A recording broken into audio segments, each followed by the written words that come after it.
Hi, everybody. Fun show today, if I do say so myself. First of all, I interview a new Rebel freelancer who I think is doing great, and hopefully we'll see a lot more of. Her name is Emma, and she's covering the UK migration protest beat. We'll talk to her about her background and what she wants to do. And I also want to tell you my monologue about an incredible story in the Canadian Press Newswire that calls the US State Department Orwellian for being concerned about free speech here in Canada. They literally say, if you care about free speech, you're Orwellian, as opposed to the censors up here. It's crazy. I'll try and make sense of it for you. That's ahead. But first, let me invite you to become a subscriber to Rebel News Plus. That's the video version of this podcast. And because it's $8 a month, and I know that's not a ton of dough to you, but boy, it adds up for us. That's what makes the difference here. We need your help. Of course, you get great video content too. Just go to rebelnewsplus.com, click subscribe, and you're there. Oh yeah, one more thing. This podcast is brought to you by Rebel News. That's right. So if you want to support us, why not do it in a win-win fashion by shopping for yourself? One of my favorite things to do. Head to rebelnewsstore.com to pick the patriotic gear that pleases your heart. And while you're there, use coupon code DREA10 to save while you do.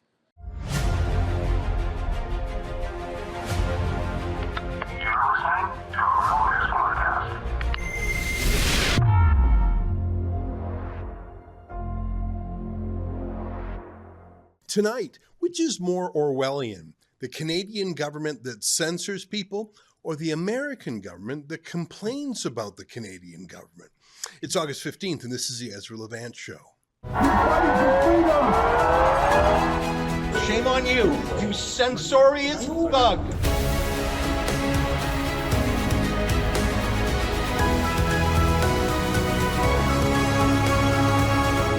Hey, what media company, what news outlet do you think is the most important propaganda tool for the Liberal Party of Canada?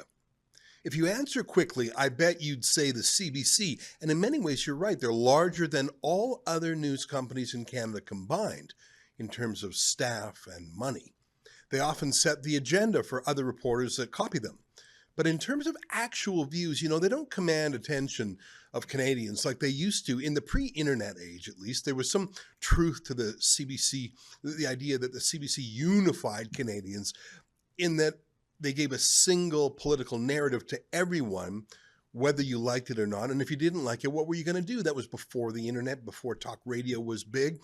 So each night in Canada, since there really weren't other options, about 1 million people did, in fact, tune in to the CBC's flagship news shows like The National with Knowlton Nash and then later Peter Mansbridge. I don't know if you remember those names. You have to be of a certain vintage.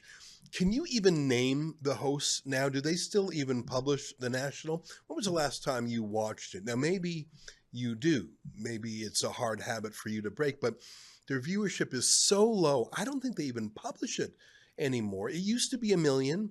Last I saw, it was about 250,000. Imagine that. Even though the country's population has never been bigger and their budget has never been bigger, no one watches CBC News, at least no one under 50 years old. I think the most powerful propaganda outlet for the Liberal government may be something different, and it's funded by the government, of course. It's called the Canadian Press. It's a newswire, which means it's a group of reporters who write stories and make those stories available to a variety of news companies to run those stories as if the stories were their own. It's like a Canadian version of Reuters or the Associated Press. Basically, if you start your own small newspaper or website and you don't have a budget to hire a reporter in Ottawa and in Montreal and in Vancouver and in Toronto and anywhere else, you can subscribe to the Canadian Press and they've got you covered. You could literally publish an entire newspaper just with their stuff, not hire a single person of your own. I'm not sure if there are companies that do that, but would make sense to. There's certainly many companies that fill all the gaps of their own coverage with Canadian Press words and pictures, or CP as it's often known, which is one reason you sometimes see the exact same story with the exact same headline in publications that are supposedly competing with each other. They have the same story, and that's the thing, isn't it? CP, Canadian Press stories, sneak their way into other publications and use whatever reputation those other publications have, like your local newspaper. They use your local newspaper's reputation to whitewash the fact that CP Wire copy is probably the most pro-liberal content in Canada. First of all, of course, they're heavily funded by the government. But of course, I mean, here's just a small list of special grants that they've received over the last few years from Trudeau. It just never stops. There are so many of them. And those are just special grants. There are a large number of government troughs that are like general grants that they feed from. Let me give you one example. Here's them getting more than $1 million for Indigenous reporting, which of course means a particular agenda, pumping up the Liberal government's claims of genocide in residential schools. So I put it to you that the Canadian Press is more dangerous than the CBC because it hides its identity in the identity of the newspaper that publishes it. You sometimes see those little letters CP or CP Wire, but most people don't look at that. Most people don't know what that means. It means it's a CP story sneaking into your local newspaper. Here's an example. Here's a story, and I'm actually quoting from the Canadian Press's own website here. The story is, U.S. State Department targets Online News Act in Human Rights Report. That's an interesting headline. Here's how it was phrased on Twitter by some CP subscribers. This is City News Toronto. The U.S. State Department is taking aim at Canada's Online News Act in a human rights report that criticizes press freedom in Canada, which experts characterized Thursday as Orwellian. Okay, I'm a little bit confused because of the grammar there. What's the Orwellian part? Is it the Online News Act or the U.S. Human Rights Report? Well, obviously it's the Online News Act and other censorship, but that's not how this story puts it. It's actually ambiguous, isn't it? It's a bit confusing. Let me read the story from the City website. You'll see what I mean immediately about this having the identical headline written by Anna Karadilia, the Canadian Press. I'll just read it.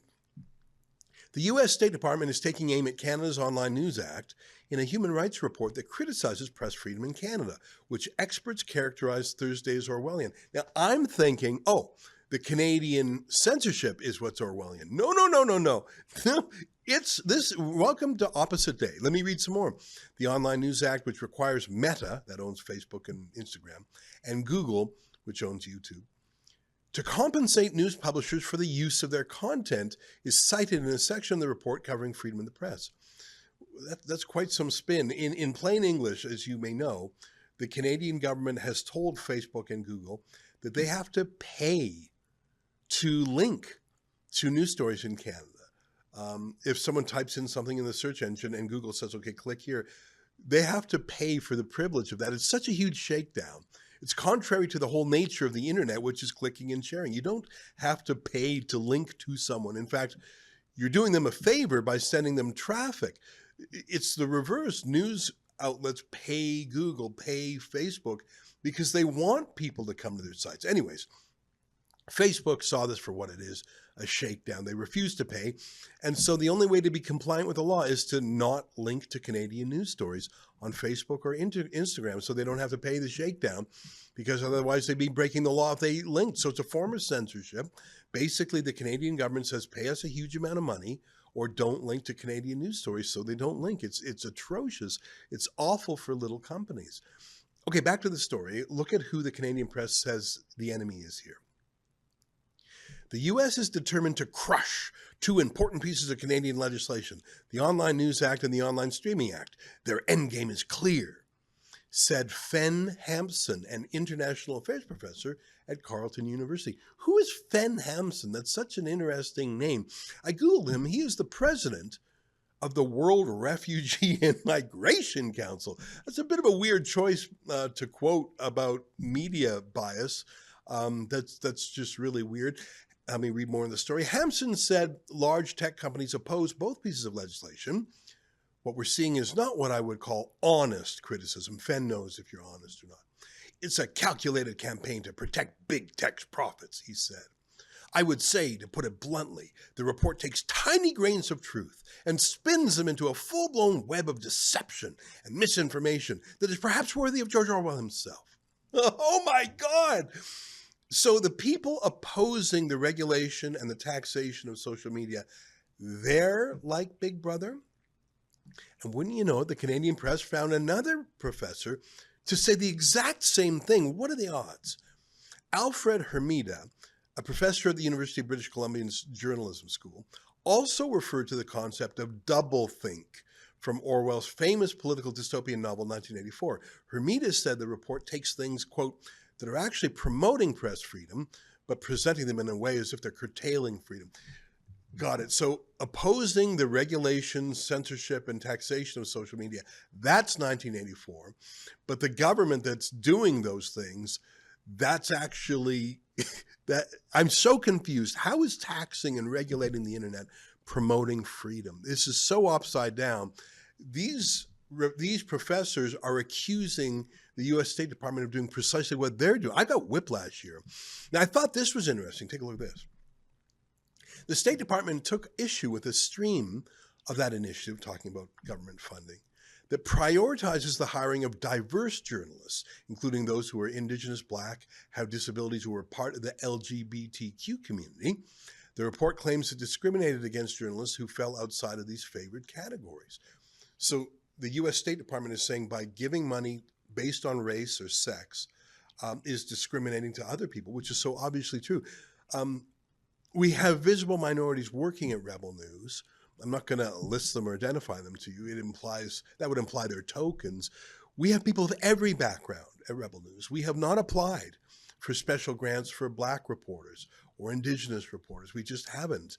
We could, I guess, and we'd receive hundreds of thousands of tax dollars if we did, but we didn't because we're not racist freaks. But look at the Canadian press's professor, an elderly white male. By the way, I got nothing against elderly white male. I think I'm sort of becoming one myself. Here's what he had to say. I'm talking about Professor Hermida. Hermida said media has, by and large, been very white and very male, and the effort to increase diversity is attempting to correct historical harms. Hermida added, it's really startling to see such a politicized report come out of the State Department. He described it as a MAGA lens on press freedom in Canada.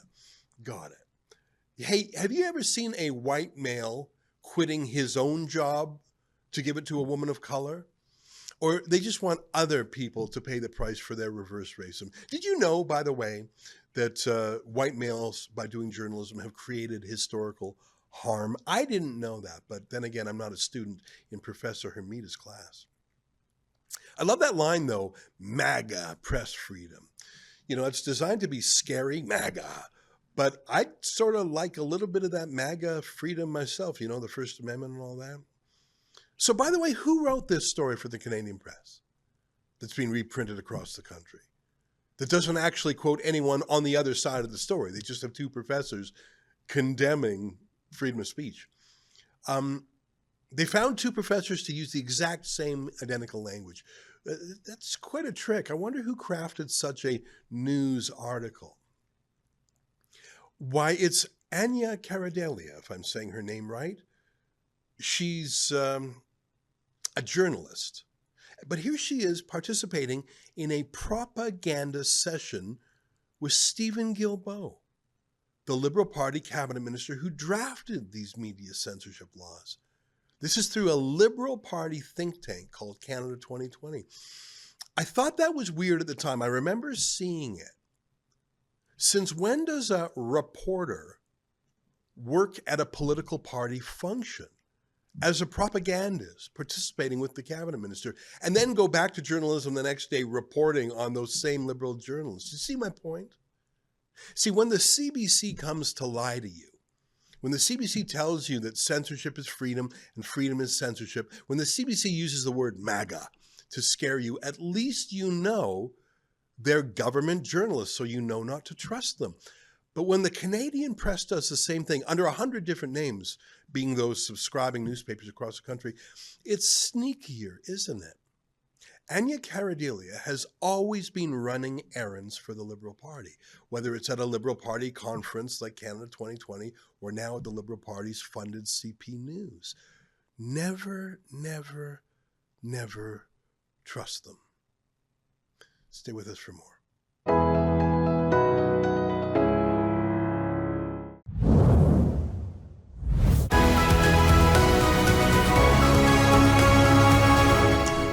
there, did you see this video from the United Kingdom that we published a couple of days ago? Take a look. Hello everyone, this is Emma Dunwell reporting for Rebel News, and today I am in Waterlooville near Portsmouth, and I'm just outside a Boots on London Street, the flats above which were proposed by the Home Office to be used to house 35 asylum seekers.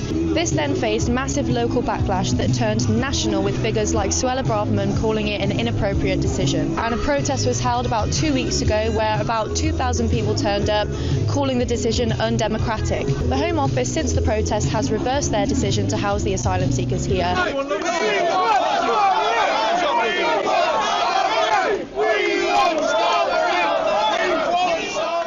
Well, that's a short excerpt from a great video. I find it fascinating to see the British people finally standing up and protesting. I had wondered when that was going to happen. I'd seen it across the sea in Ireland, and I thought, well, what's really the difference? Because the UK is much more progressed and advanced in mass immigration, but I think the UK has finally lost its fear of being called names by the establishment. What I mean by that is the people going to these protests in the hundreds and even in the thousands are no longer worried about being called far right. That's the insult in the UK. That would be like being called alt-right here in North America. And you see severely normal people, ordinary people. I'm not talking about professional activists. I'm talking about real mums and dads. Oh, there are some professional activists on the other side. NGO groups like Stand Up to Racism or Hope Not Hate or other Antifa affiliated groups, they are bussed in, given pre-printed signs, and are the counter protesters, but they're usually outnumbered and dispatched. But what's exciting to me is, I mean, listen, you know me, I love going over there to cover it, but it takes me away from work here in Canada, and it's a long journey. It's a 7-hour flight each way, and it's not cheap either. I have to tell you, I am delighted to have found a great young UK journalist who is just as interested in these protests as I am, and she has agreed to do reports like the one you just saw for us from time to time. May I introduce to you Emma Dunwell, who is a freelance journalist who's agreed to do work in this vein for Rebel News. Emma, great to see you. Thanks so much for having me on, Ezra. How are you? Well, I'm doing great, and I have to say I was so pleased with your report. I thought it was so professional. I hope you don't mind. I'm going to tell people that you're of the tender age of 21, if I'm not mistaken, but you carry yourself with great confidence and aplomb, and I'm very excited about your citizen journalism. Why don't you tell our viewers a little bit about yourself? Where are you from? How did you get this interest in politics, and how long have you been doing citizen journalism?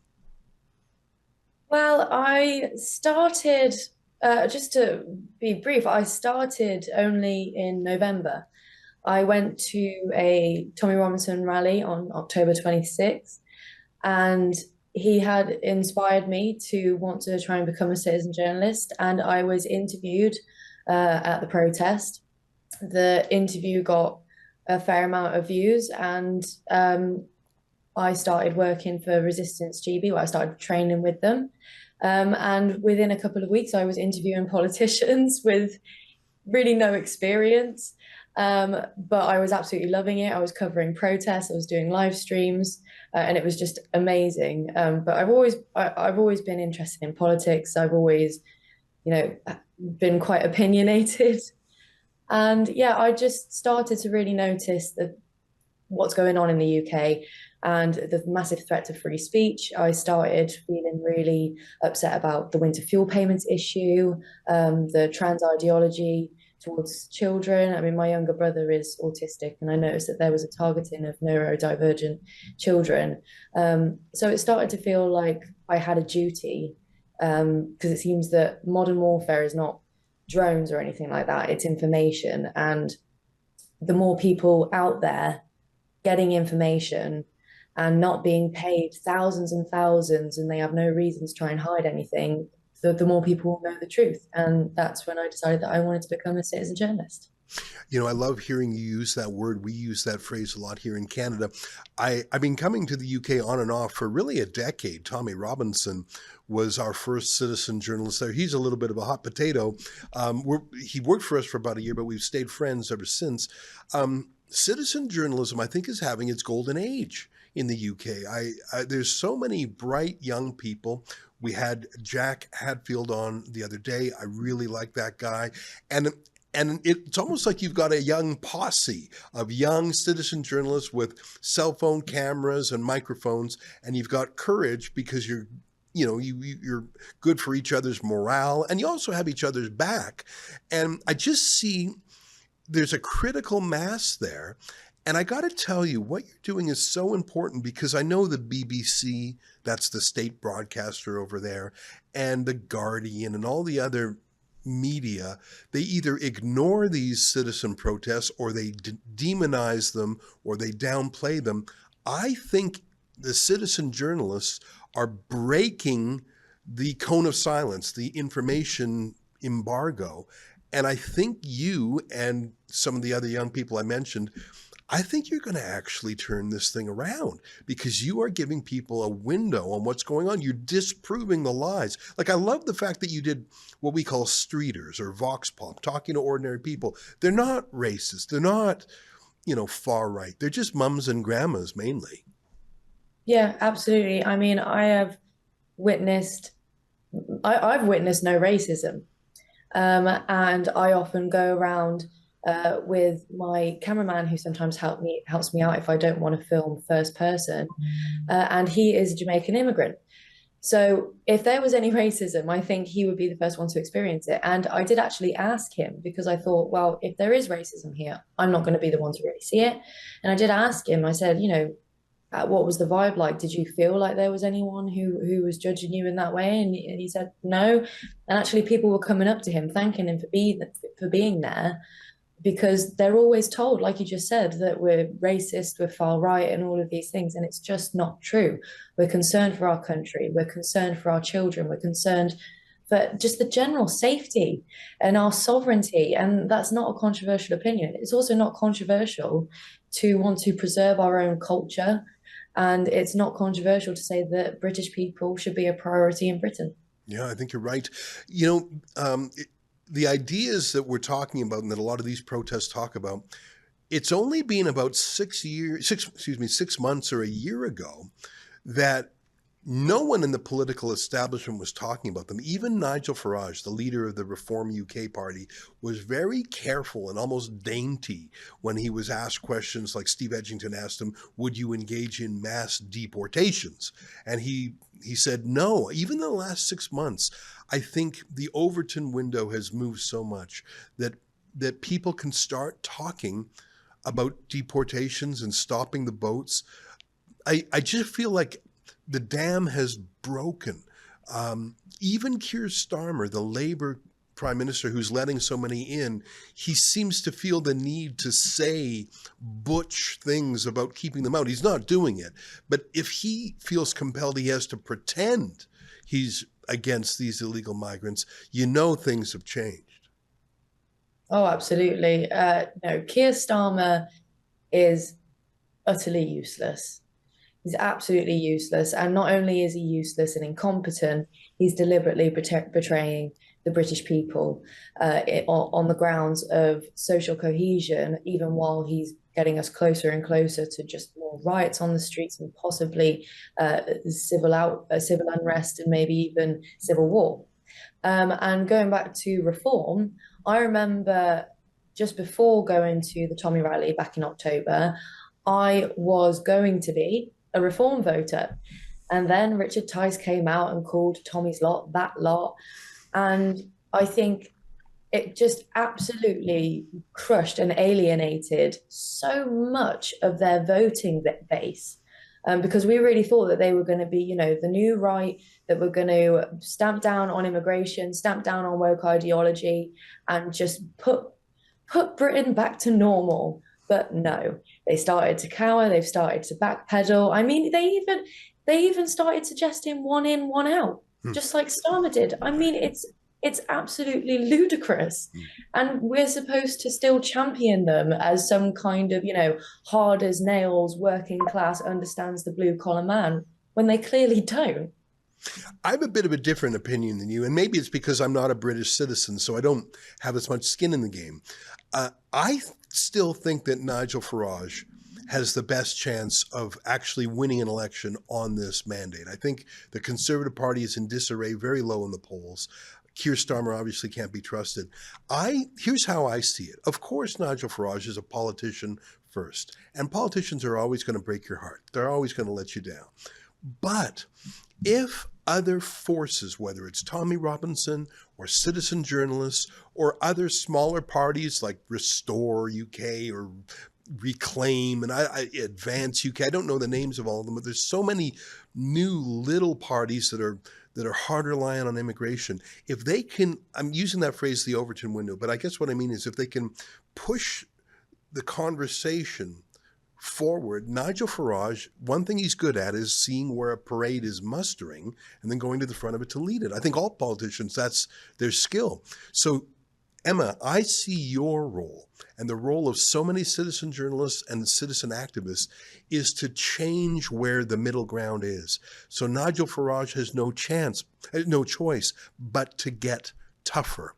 And so I wouldn't write him off myself, because I think that in the end, he's going to steal all your ideas. He's going to steal all the ideas from Tommy Robinson in the end. And the people who were with Tommy the whole time will say, hey, you used to demonize the guy, but as long as this becomes UK policy, I don't care who does it. Now, maybe I should care more about the ins and outs of different political parties, but I just want to see the conversation move to the right. Back to you, Emma. What do you think?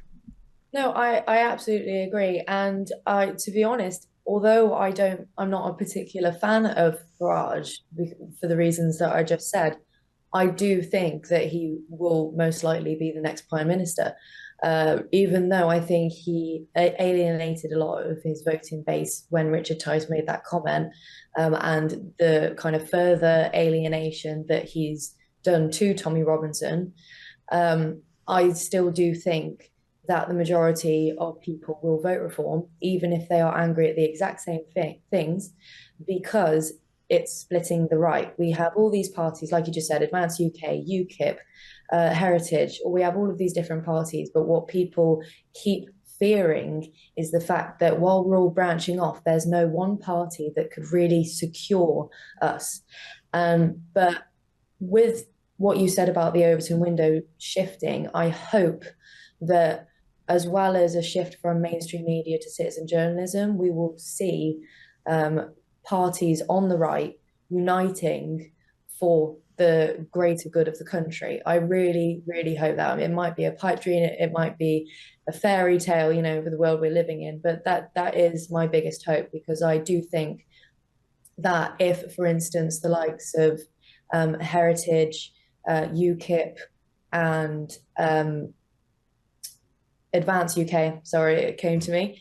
If they all perhaps joined reform and they actually all were willing to sit down, maybe chuck some of their own policies out in order to create a new party together that represented the main populace of the right wing, without having to, backpedal on immigration and the really important things going on in our country right now, I think that's exactly what we need. But regardless, I do think that Farage is likely the next Prime Minister. Yeah.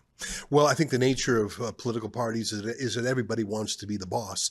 And if someone could be the leader of their own party or the deputy boss of someone else's party, they're going to choose splitism. It's just, I think, human nature.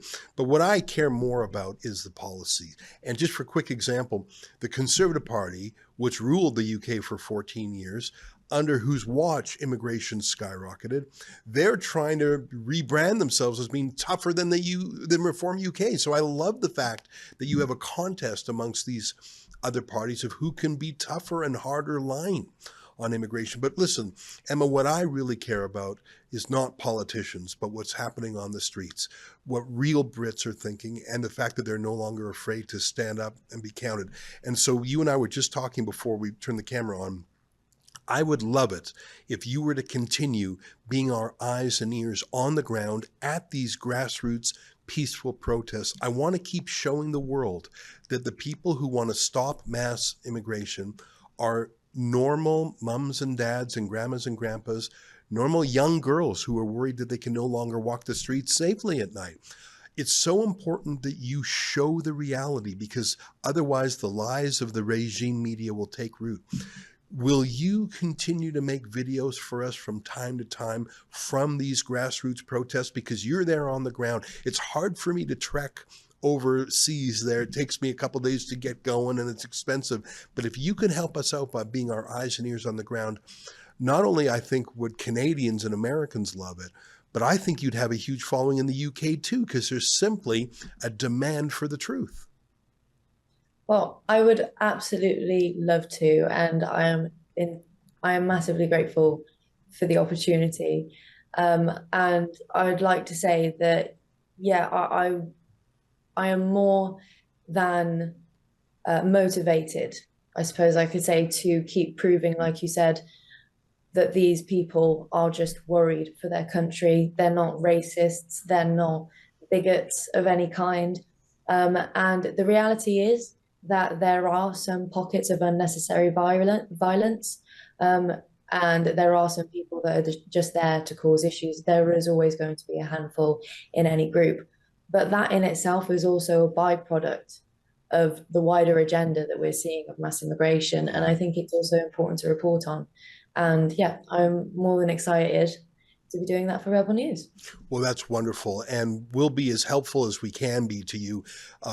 We'll look forward to talking to you some more. Good luck out there. Stay safe. I know that you've been very careful so far, but the other side gets a little bit crazy. In fact, you were at a conference for citizen journalists, and there was someone who went sort of wacko with violence, and we'll play a clip of that to end the segment. So stay safe out there.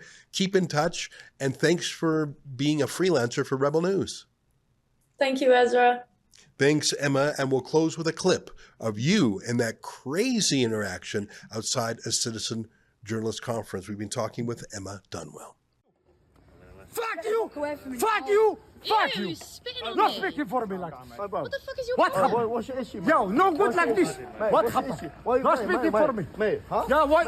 Guys.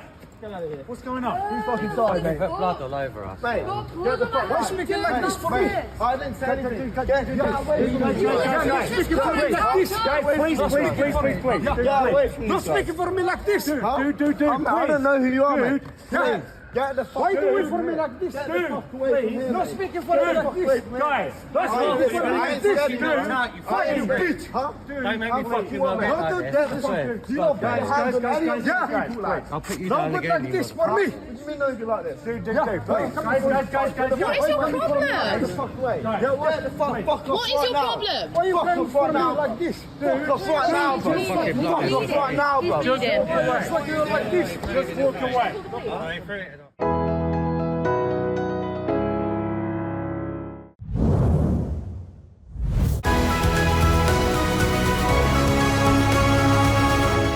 Back your letters to me about Melanie Bennett's report about a trans athlete, a male to female trans, competing against the girls and actually staying with them overnight on trips, etc.